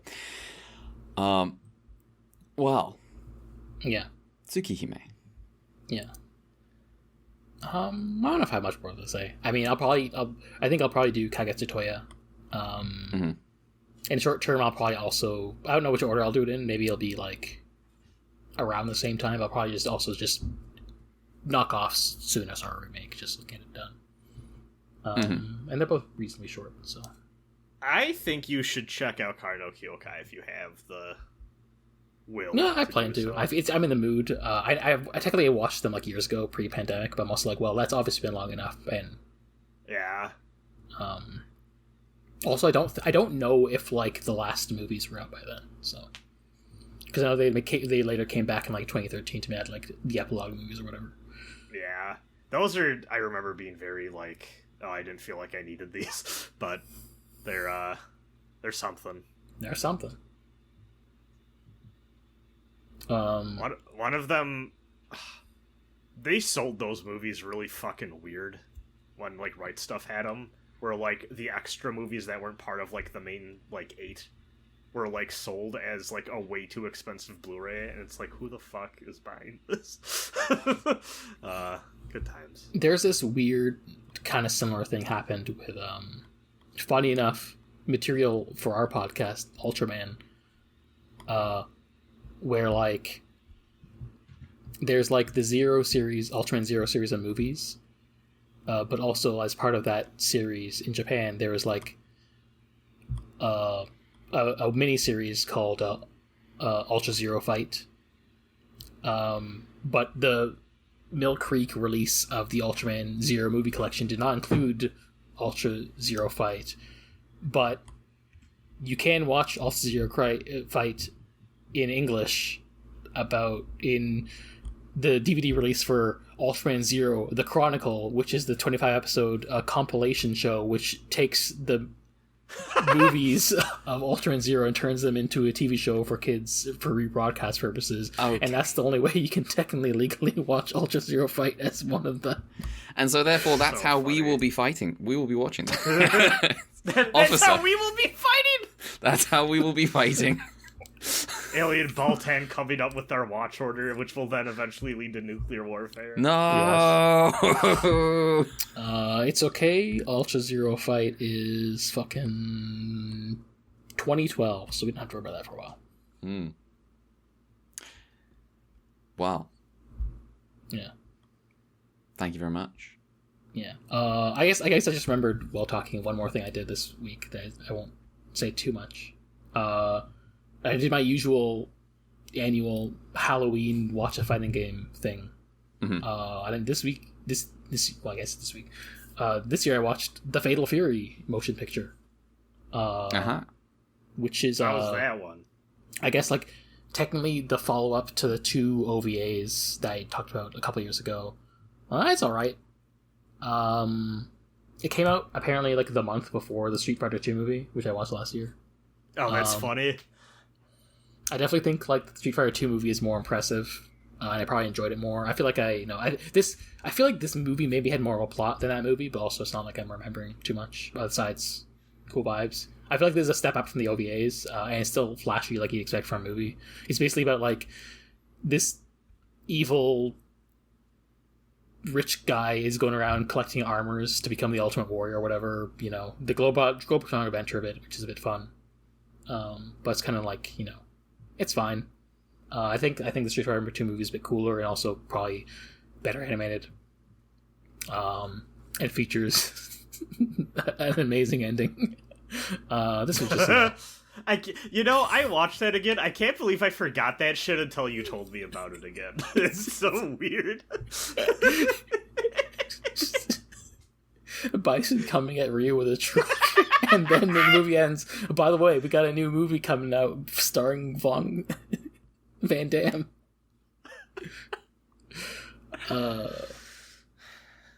It's basically I was deciding whether to like watch the Fatal Fury movie this year because I wanted to finish that off because the OVAs I did a couple years ago, or if I just wanted to do the Street Fighter movie directly. So we'll see when I get to the Street Fighter movie. But at some point you should watch that Street Fighter Alpha movie. Oh, I did that already. That was the second one.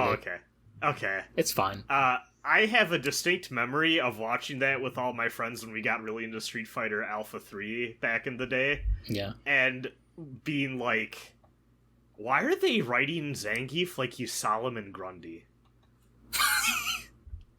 Like, I remember him being like a mindless giant in that movie in a way he is extremely not in the games. Yeah. They also add a child for no reason who... Yeah. So just for reference, because this technically started before the podcast. I did like the first one was obviously Darkstalkers in like 2020? Is it 2021? I forget. No, it's 2021. It started in 2020 because last year was the 5th year I did it. So it's like 2020 with Darkstalkers, obviously, and I decided to keep up the bit the next year. So I did the Alpha OVA. Then 2022, Tekken Bloodlines came out on Netflix like the month before, so I watched that in one evening. That was like 12 episodes. That was crazy. I shouldn't have done that. I remember liking that show more than I expected. It was alright. It was alright. And then 2023, I think, was the Fatal Fury OVAs 1 and 2, because and then like last year was the Street Fighter 2 movie. So this is year 6, and we'll see what year 7's. So far, I've done this for twice as long as Dark Talkers. I listened back to that, and I like how you forgot the protagonist's last name, and I go Harry Grimoire as if I was offended. I think you should say I don't think I remembered his first name, to be honest. Poor Harry Grimoire. With the dark Stuckers.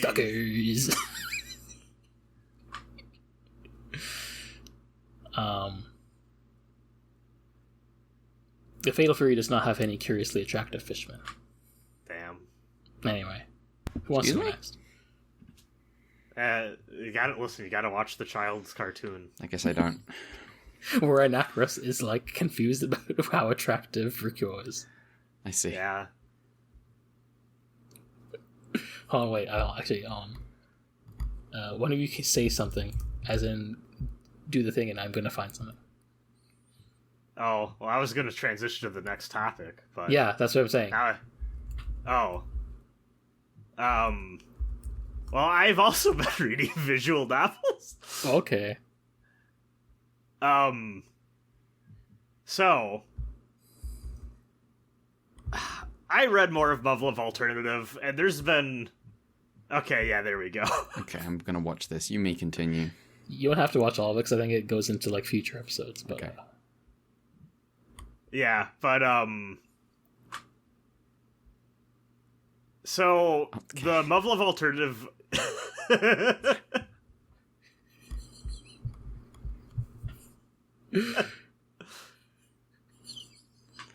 He keeps saying it. He does just keep saying it. Very specific terminology. Okay. I'm stopping now. Yeah, it's okay.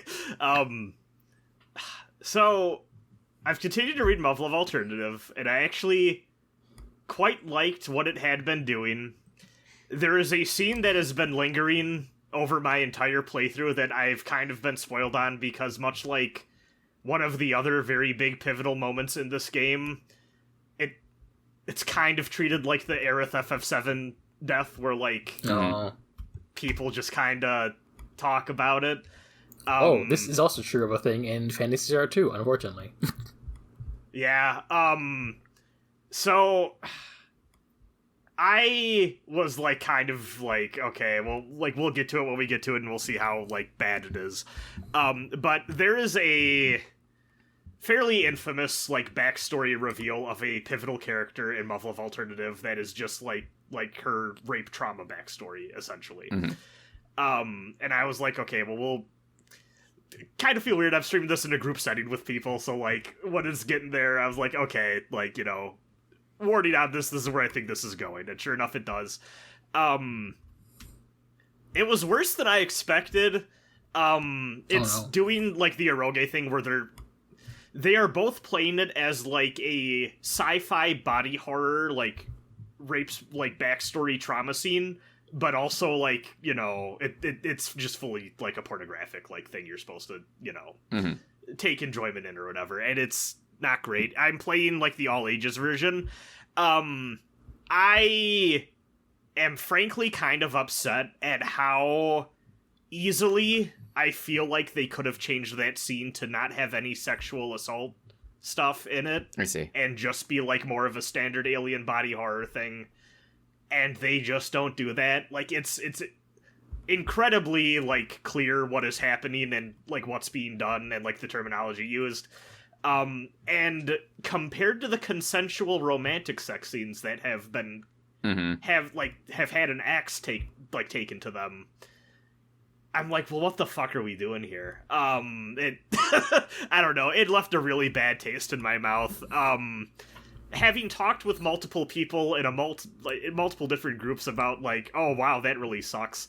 The thing I have heard from a lot of other people that have read this VN before I did was, yeah, I hate that scene because I really want to recommend Muv-Luv to people, and then I think about them getting to that scene, and I'm like, maybe not. Yeah, that's kind of how really well. I feel about certain scenes in Tsukihime, maybe.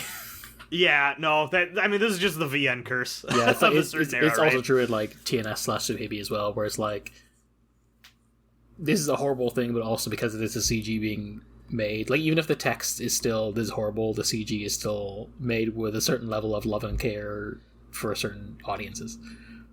Yeah, and it left a sour taste in my mouth just because it's like, there is such an obvious fix here for, like, you can make this be like a horrible, like, weird sci-fi nightmare scenario, and you didn't need to add that element to it at all, and I feel like it would mesh emotionally better with what happens immediately before and immediately after the scene between that character and who she's talking with. And it just kind of sucks, but it's like, well, that's over and done with. I'm kind of happy I don't have it awkwardly hanging over my entire playthrough, because, sometimes you go into a game with knowledge some shit's gonna happen, and it's like, well, we'll get to that when we get to that. But I'm ready to close out the rest of that game. I do think that the back half of Alternative does continue to be the weakest and most inconsistent part of Muv-Luv. There's still a lot of element. Like, the last time I talked about Muv-Luv Alternative, I was complaining a lot about the shit that I was like, this is kind of eh. I do think that there is a lot of good reflection on the part of the main character and also all of the various, like, women he's been interacting with on how they've changed for the better as people and how they've encouraged one another to grow in a way that I actually think is really cool. There is a part where, I guess without saying too much, Alternative can be thought of as the really big, long, special route for the woman who was not present in Muv-Luv Unlimited. Like, this is kind of, quote-unquote, her route. Like, this is the one that doesn't have multiple endings, if that makes sense. For that reason. That being said, there is a really good scene where the main character and Maya are just, like, eating dinner one night, talking about all, like, the shit they'd gone through. And they just have, like, a really good heart-to-heart about what they appreciate about each other as friends, and how wanting to live up to the other's expectations have helped them deal with some stuff internally and, like, become better friends to the rest of their group as well. And it's just, like, fucking cool that, like, you can have a scene where it's, like, it's very clear that this is all platonic and they're not really thinking of each other in that way, but, like, there's just, like, a deep mutual respect and like, fondness for each other that I'm just like, I love this shit. Like, this is what I'm living for.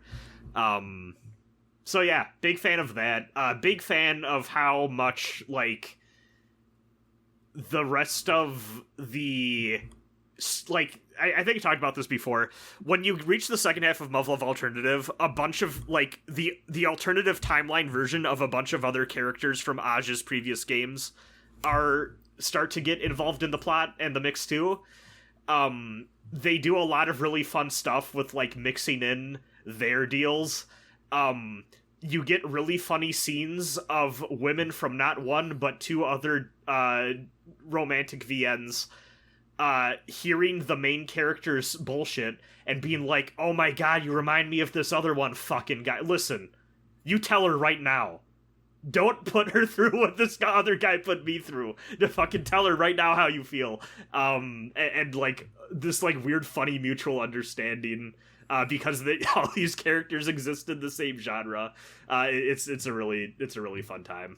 I am curious to see how it ends. I still have no idea how this can wrap up in the amount of time that I have left, but also I felt that way towards the end of Muv-Luv Unlimited, and I fucking love that ending, so we will see. Yeah, that reminds me, in the Tsukihime Plus disc, there's this line where, as one of the last things they say is like, okay, everyone, all the heroines, who do you think is the most evil character in Tsukihime? And they all say Shiki.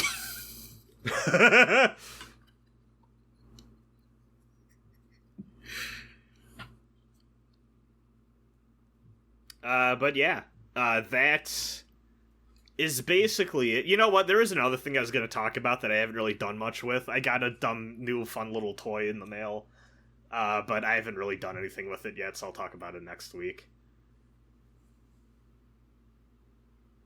Cliffhanger. Yeah. Red. I was muted. Damn. Oh, well, I guess that leaves me to wrap up my October quest. I've done quite a lot this week, but I'm just gonna talk about some movies. I'm gonna talk about 4 movies. Okay, I watched this one a long time ago, but I only saw the beginning and the end. So now I've seen the whole thing. I watched Poltergeist.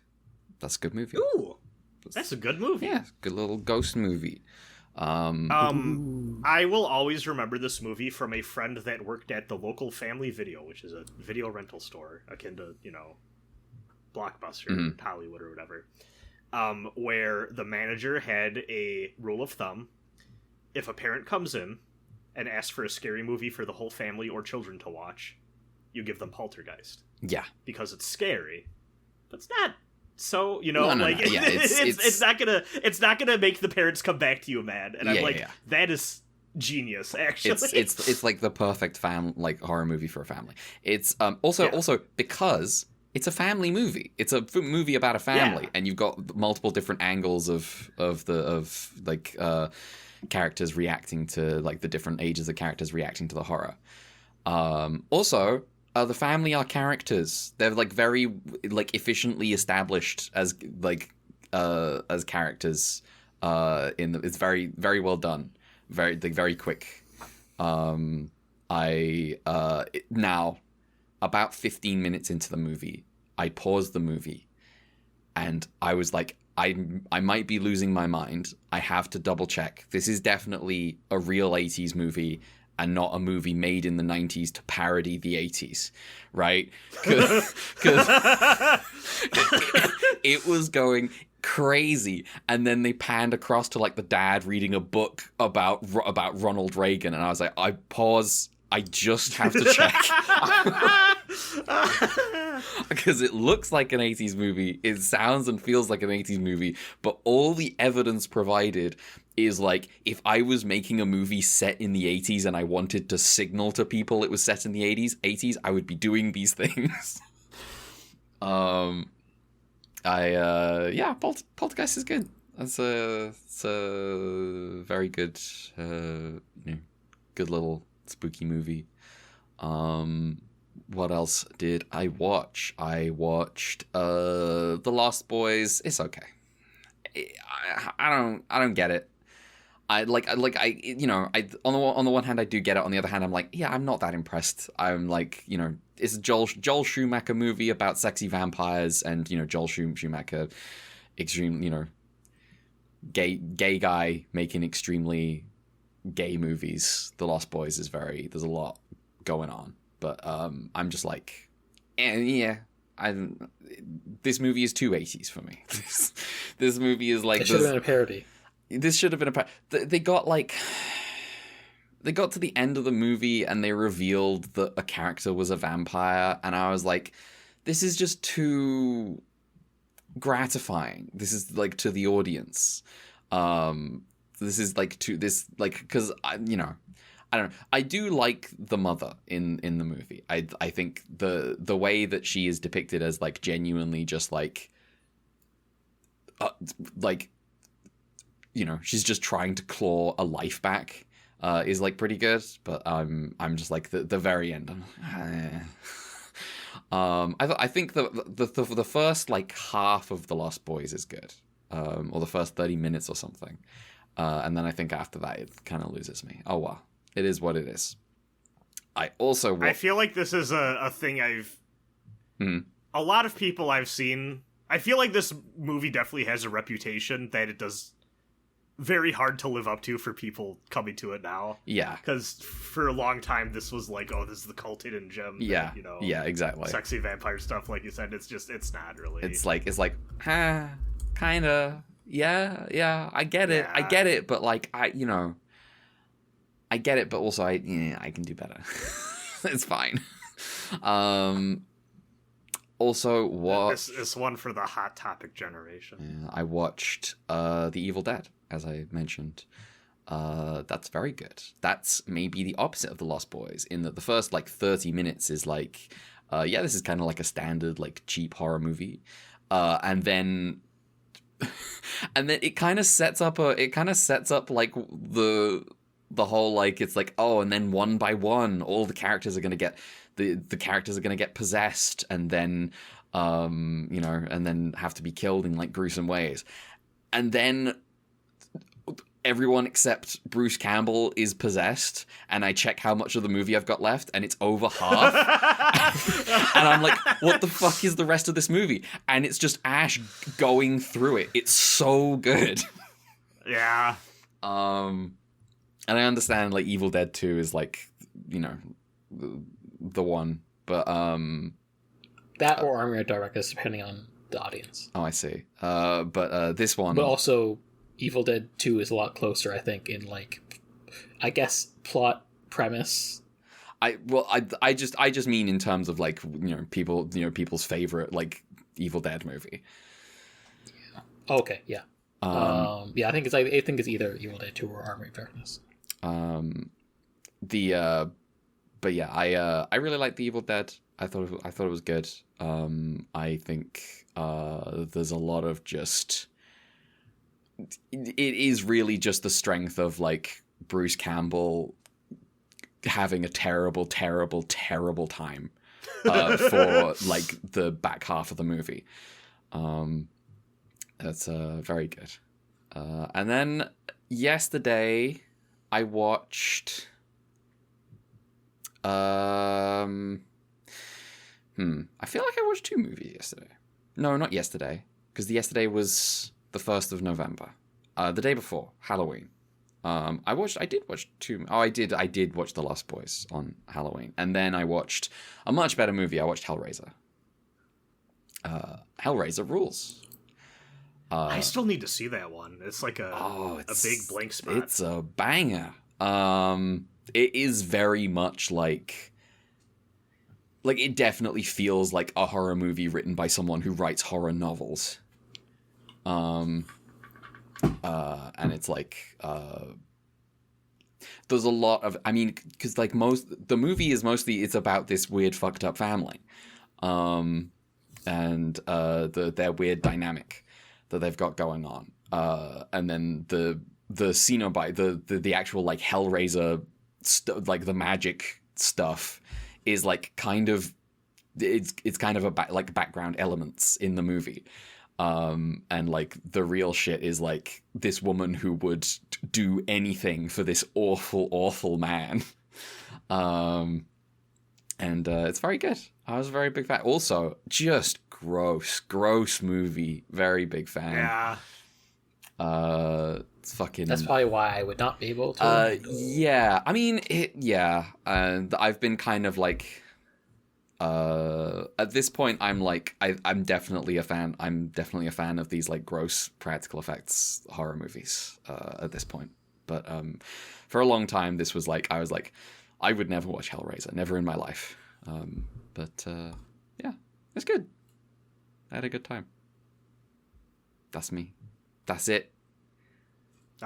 This is the first year in perhaps 7 years I did not manage to watch The Crow on Devil's Night. Damn. Yeah. Damn. Well. Damn. A tragedy. Rip to the streak. Yeah.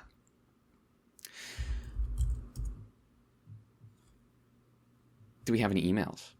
We have one. We have one email. Yeah, from Kat. This is that's a long one. All right. Goodbye Children arc, hello women arc, or women arc, I guess, singular. It's still kind of the children arc, though. Yeah. Featuring Yullian. Featuring women. Ultraman. Featuring women. There's a big reason I've been optimistic about 80 even after the school stuff. I knew there were some further retols coming, and I knew they'd finally end up with Yullian. Hagiwara Sayako is a toku actress I like a lot, and this is the only significant role of hers in the genre I haven't seen. by the time she's played Dinah Pink, she has a few years more experience, and she really still shows in that one as great as an evil Catgirl General and Flashman. So I mostly just find it fun seeing an early stage of her career, even if the acting isn't as good. Mm. Oh, that's cool. Yeah. Stillwater Roller Coaster. Oh wait, is Yullian next episode? Oh wait, the next episode previews lay out in painstaking detail that we're mathematically trading one woman for another. One of the only UGM characters to come close to being an actual character. Mm-hmm. Oh wait, this change of episode is actually kind of like really enthusiastically attached to maybe... Hold on. Oh wait, this change of episode is kind of... They're really enthusiastically attached to each other suddenly, and the bracelet, maybe this too is Yuri. I see. Like, there's definitely not intended subtext. They just need these characters to form a connection real quick, and one to get mistaken for the other, but I can't lie, I enjoyed that episode for that aspect. Cat's ability to draw Yuri from a stone is admirable. Yeah. I see this in many women I know.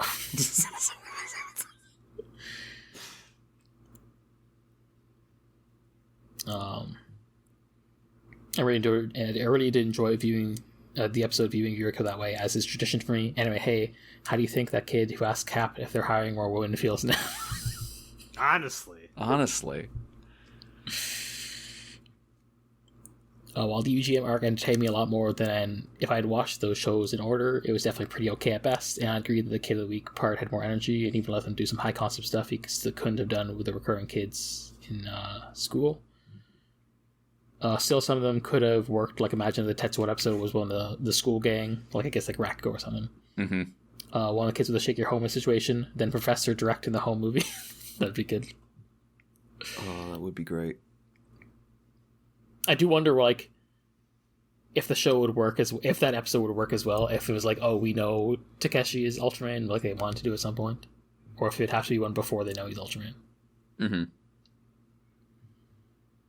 Anyway, I think a strong point of this arc was while a lot of the gym guys are still non-characters, they act a lot more charming and human overall. They got little background jokes, they're having fun, which I guess is a thing you can't say about most people in Mac. No, they were not. They weren't doing anything. Yeah. Like, we really remember one guy from Mac, and it was like a guy who showed up in a single episode because he was the slalom guy. He was the slalom guy. As far as we know, he's still alive.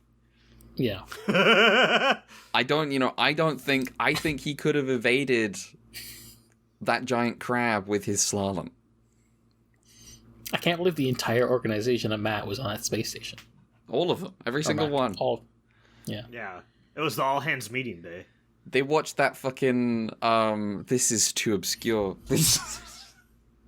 They watched the fucking, the bovine video about putting all your eggs in one basket. I have to find this now. Never mind. Please Like, continue. What? Please continue. I was hysterical over the scene in that weird fish episode where one of them is just the kid's house and doing a relatable public servant. Sorry, I just need to scan your fish tank. Just look at your fish. Don't mind me. Bit. While the mom is just like, what the hell does my fish have to do with anything? Go save my son. This tone shift made Ito a lot better in particular. He was such a weird loose piece of the show at first, but this arc he kind of settled into a guy who kind of sucks, but in an endearing way, constantly pushing stuff off to his subordinates and failing to live up to his hype. Mm-hmm. I guess it's true a bit. Still, part of me is imagining how a timeline where instead of introducing him at all, they just bring in Yullian in episode 14 or whatever it was. Also, I gather you're not watching the episode previews. I mean, I am. I think we mostly are. It's just like we don't remember. We're sometimes watching them. It really just depends. If I think to, I will, but a lot of the times I'm just going on right to the next one. Usually I watch it, but I also don't necessarily retain it. So, because I'm not exactly paying attention to the episode at that point. I'm mostly just like doing some notes stuff. Also, I gather you're not watching episode previews, which is fair, but the one for the Bolton impersonates a kid for his Zuski episode has this bizarre line that says Alien Bolton, who challenged the original Ultraman 3 times and fought against returned Ultraman and Ultraman Joe, and I briefly felt like I had to enter another direction about who the fuck is Ultraman Joe. But I think it may be short for the anime Ultraman, because his name is Jonius, but you can't call him Joe. There's no Ultraman Joe. Anyway, one non-Ultraman thing. I also know the pain of trying to find Warhammer fiction that isn't dumb as hell. Yes. The secret is that in the last few years they put out a few good writing in the Necrons, and are letting them hoard it for everyone else. Oh yes, I have had I have had the Infinite and the Divine on a list of like books that might actually be good for a while. Is that two immortal skeleton wizards having a 10,000-year divorce while the entirety of Warhammer is happening in the background, and they don't really care about any of it except as far as stealing priceless Imperial relics to turn into museum exhibits. Look up Trays in on Tumblr to see the effect it's had on people. Okay. Anyway, by the time you read this, you'll be on the penultimate episode of 80, so I'll just catch you for the finale of this season. Thank you for your email. Thank you for your email. I was referring... Email thank you for... Yep. Thank you, email.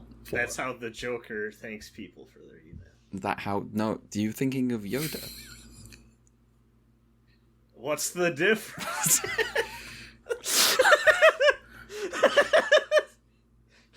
Hey, why'd you send this email that says beware of dog? So I could... so my podcast host could warn me to beware of the dog and me. When you were talking about all of Mac being on the spaceship, I thought of the phrase, put all your eggs in one basket, and I thought of a video made by Technical Bovine that has only 10,000 views, where he plays a tower defense game and comes to the conclusion that you should put all your eggs in one basket. I don't know why that was the reference I was pulling, but as I said it out loud, I had to make it clear what it was. So here we are.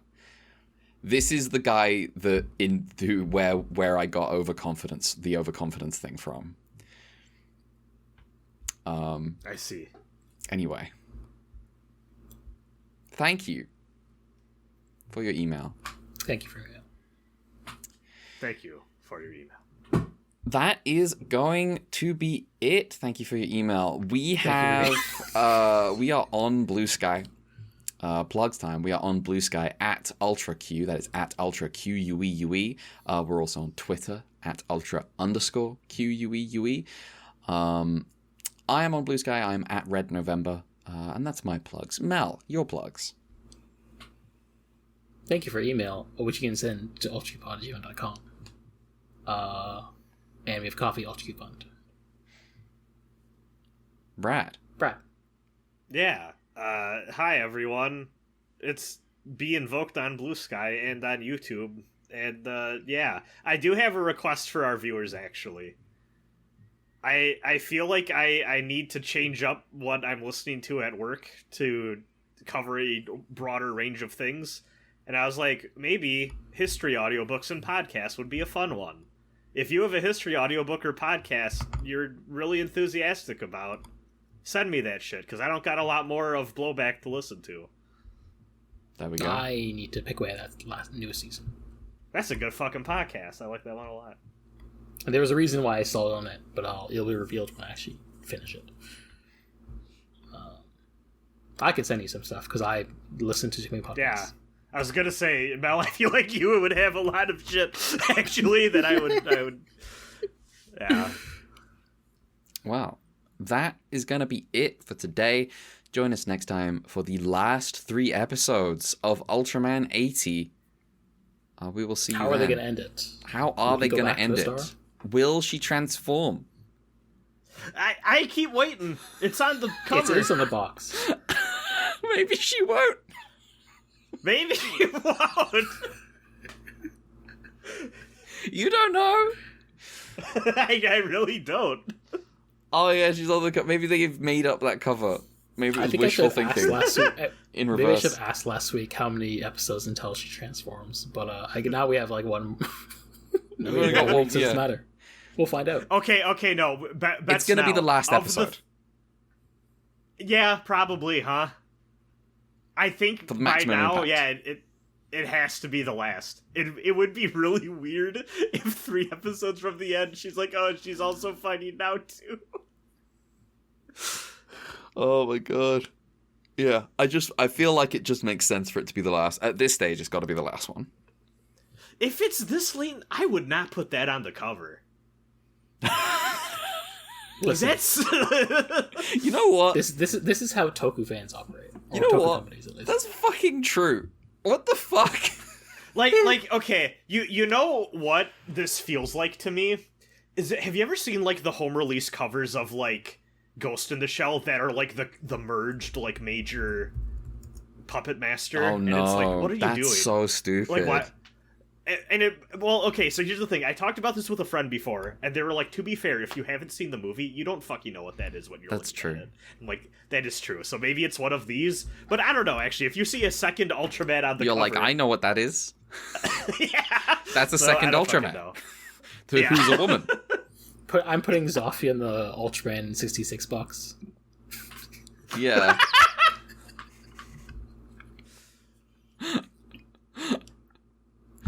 This is Anyways, like this is like those dramatically extended our plugs. This is like those those like Blu-ray covers from a while ago. Those I don't know if they were just a UK thing, but we had these like Blu-ray covers for like famous movies that just had like major quotes from the movies or just on the front cover, with like an object on the front cover from like a significant scene in the movie or something. And so like 7 would just have, you know, a big what's in the box on the front cover with an open box. Oh my fucking god!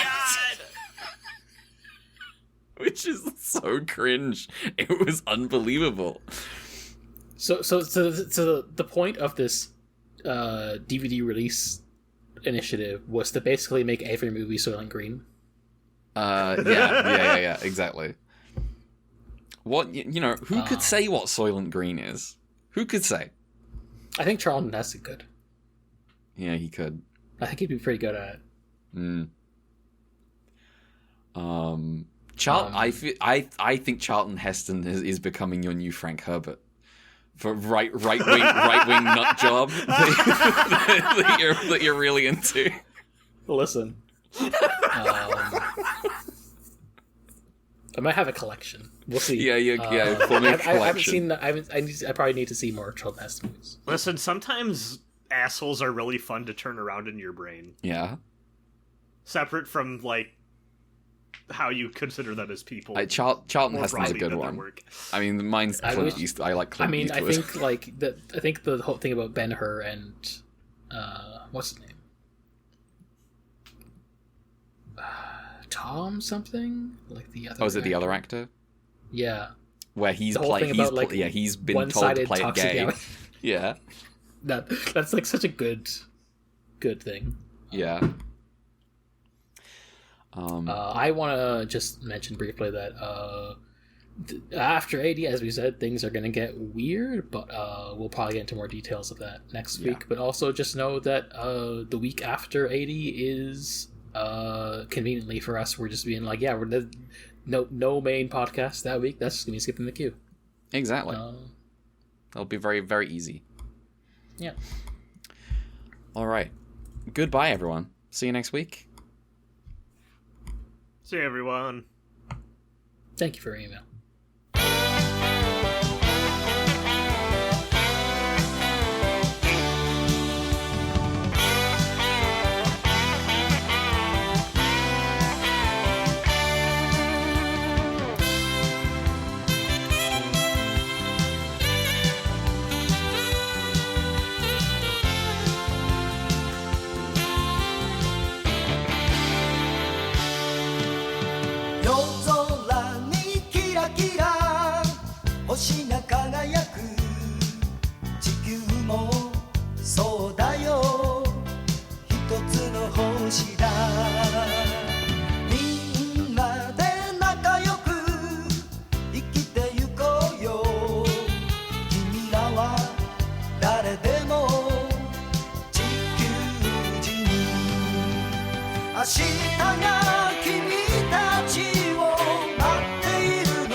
明日も太陽が空に昇るよ明日もいいことがきっとあるだろ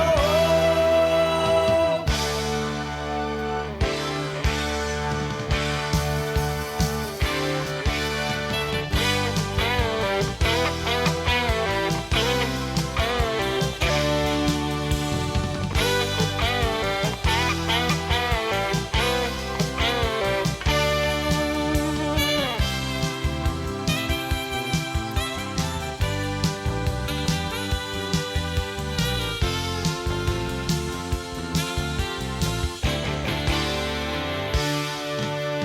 みんなで楽しく生きてゆこうよ君らは誰でも地球人明日が君たちを待っているのだ明日もいいことがきっとあるだろう明日が君たちを待っているのだ明日もいいことがきっとあるだろう明日が君たちを待っているのだ明日もいいことがきっとあるだろう明日が君たちを待っているのだ明日もいいことがきっとあるだろう明日が君たちを待っているのだ明日の